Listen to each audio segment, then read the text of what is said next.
This is not just based off last night, but I've been hinting at it for a while, you guys know. Tyrese Haliburton is the best player in this series. Oh, yeah. Better than Jalen Brunson, better than Karl Anthony Towns. And Tyrese Haliburton is a rarity nowadays because he is a true point guard. He's such a rarity that a lot of people don't even know what to make of him. They're saying, oh, he only gets 20 points. You know, like that's a problem. And because all of the other great point guards, and they are great, Brunson, this is not in order, Steph, Dame, Tyrese Maxey, Ja Morant, De'Aaron Fox. They're score first. They're all score first. I got like several listed on here. They're all score first, pass second point guards. Some of these guys make their teammates better. Steph certainly does because of all his movement and the attention he draws, but a lot of them don't. And Tyrese Haliburton makes his teammates better. He is a floor general that we're not used to seeing anymore. He controls the tempo. He gets the ball to the hot hand. He doesn't turn the ball over. He averaged less than 2 turnovers this year with more than 9 assists a game. He reads the defense. Like, this dude, he can impact the game by scoring 14 points. Now, last night, obviously, he was great, but he, in addition to being a true point guard, he can give you 20, sometimes 30 points in a game. He's a 3-level scorer. He can hit the 3. I heard somebody today say, oh, his weakness is outside shot. Really? He's a 39% career 3-point shooter. All right? He can hit the mid-range jumper. He shoots a set shot from 3, a jumper in the mid-range. And he can get to the basket like he did last night. And obviously, he's a terrific passer. Not just good passer, but he got a little flash with his passing game, too. So I think he is making his teammates better. And that was my biggest takeaway. Like, this dude is something special. Before I give my takeaway, can I give you a comp that is going to, I think, initially feel like, well, they're so different, but I'm not sure how different they are. Steve Nash. I got Steve Nash written down. So, Steve Nash Steve Nash should have shot more. Now that we look back on it, because he was a 50, 40, 90 guy. Right. But he was a 20 and 10 guy. Not 20 and 10. I mean, he never averaged 20. I think during in the playoffs during his peak, I'm pretty sure. Not for a season. Oh, sure. Not in the regular season. Even when he won the MVP. He wasn't as good of a scorer as Haliburton. But he was. So 18 and 11 thereabouts with Phoenix, and when he was winning the MVPs, and this pace, you know what I mean? Get the ball out and run, and a guy. The other aspect that I would add to it is the team has taken on his personality and style and all of it. If I were going pencil to paper yesterday, I would have had Jalen Brunson and Tyrese Haliburton 1 or 2 players ranked apart on my current list with Jalen Brunson ahead of him. Yeah. So I don't know that I can, after last night, be like, well, now they've flipped. But it is very close. And what is, to me, definitively true, and this is why when we've talked about Durant, for example, and I've kind of harped on the fact that since he tore his Achilles, he's played 0 conference finals games, that he's only played a few games past round 1. One of my favorite things about the NBA are these round 3 and then eventually round 4. Holy crap, I'm going to remember that game. Like, that was a great performance. I feel like Shea and his big 3 had one 2 nights ago. Like, I might not in a few years remember all the details. Like, man, they combined for almost 100. Shea was 1 rebound away from a 40-point triple-double. Right. And then Haliburton in the game to take control of the series, doing what you showed a list of who's done it. If you do 30 points, 10 assists, no turnovers, forget the rebounds entirely, that list in the playoffs is 6 guys long. Baron Davis is the only one to also have the triple-double. He was the only one to do what, the triple-double and no turnovers with 30-point triple-double. Well, no, that's what he and Barron are the only ones who do the 30-point triple-double. But no turnovers. With no turnovers. Barron had no turnovers? Yeah, exactly right. Because this is just 30 and 10. They showed he was the only It might have been the only 30 and 15.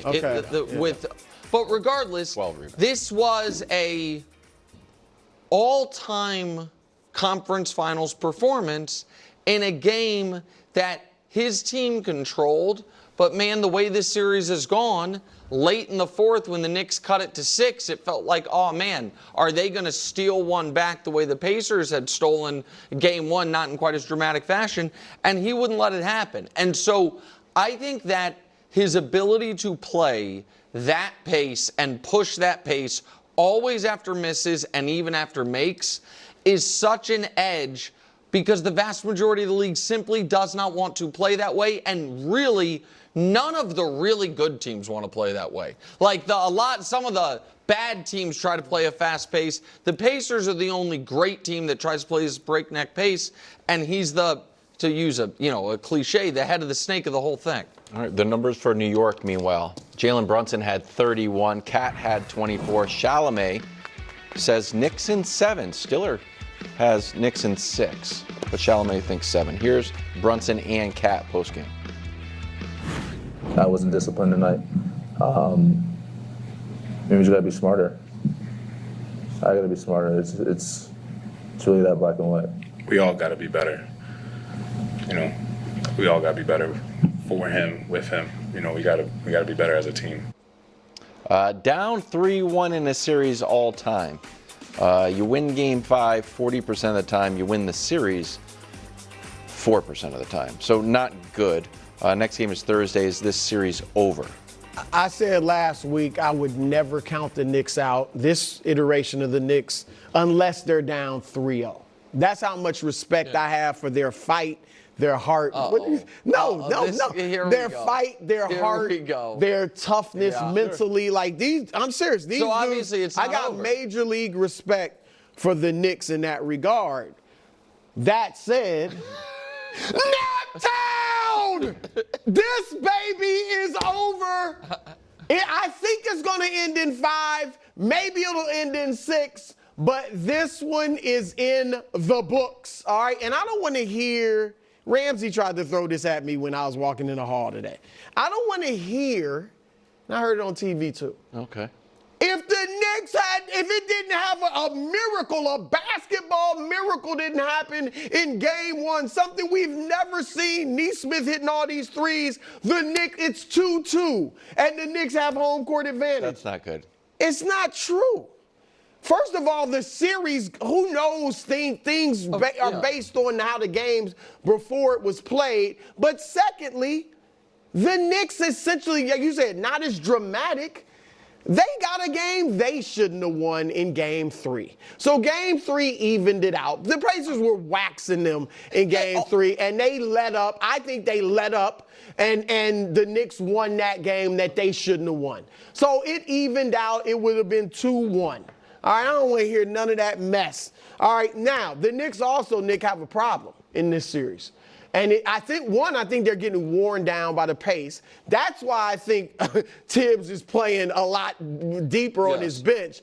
Not just that he wants to, but because he has to, because these dudes are worn out by this pace. But also, their 2 best players, Jalen Brunson and Karl-Anthony Towns, are struggling on the court together. All right, you got to put them out there. They're your 2 best players. They're your offense, your 2 best scorers, but they're also your 2 worst defenders in the starting lineup. And what happens is now when they're out there, the Pacers have 2 guys to hunt. 2 guys to hunt. Look at this graphic, and this will show you how bad it is. When both of them are on the court in this series, they're being outscored by 18 points a game. When it's just Jalen Brunson, they're outscoring the Pacers by 4.5. When it's only Cat, it's plus 19. Now, I'm not saying bench Brunson or anything. No, I'm just saying this is a problem for the Knicks in this series that I don't think is going to be solved in the next 2 games. This was If you remember, this take didn't age well at all, as it turns out, but when the Jalen Julius Randle trade happened, I came on and I said, man, I think that could be a lose-lose. And it ends up right now, it looks like it was a win-win for both teams, so I can wear if that's wrong. But my skepticism on the Knicks side of it was, man, oh man, what's the team that we can think of that won 3, much less 4 rounds when their 2 best players were both just targets on the other end of the court? And it's very, very hard to find any team that fits those qualifications, where the 2 guys who you always want to have on the court in the final 5 minutes, they are both massive defensive liabilities. Now, I also think Jalen has been worn down a bit. I know Jalen has good numbers. I don't think this has been anything close to his best series. I also do not think the series is over. Obviously, the Pacers are in a very strong position. There is no denying that. I agree with your analysis that if we can't simply say if game 1 the Knicks had won, games 2, 3, and 4 would have gone the exact same way. I don't believe that. I also don't think you can be like, well, the Knicks won a weird one and the Pacers won a weird one. Why not? Because the Pacers game had literally never happened in the history of the league. We showed you 3 consecutive full screens that Thursday from Indy about how it was 0 in 1700 and then 0 in 1400. And the Knicks game, a team coming back from 13 down in the 4th. Was this happened 20 down at half or something like that. They trailed 13 at half. They trailed 20 in the first half. But the Knicks had come back from 20 down 4 times this playoffs, just the Knicks. I get that the probability was different, but it doesn't change the fact that the Knicks lost the game they should have won, and the Pacers lost the game they should have won. I agree it happened much differently. Right. I mean, one was something we had never seen, and the other was something we've seen a half dozen times this postseason. But regardless, the Pacers have been – I was wrong when I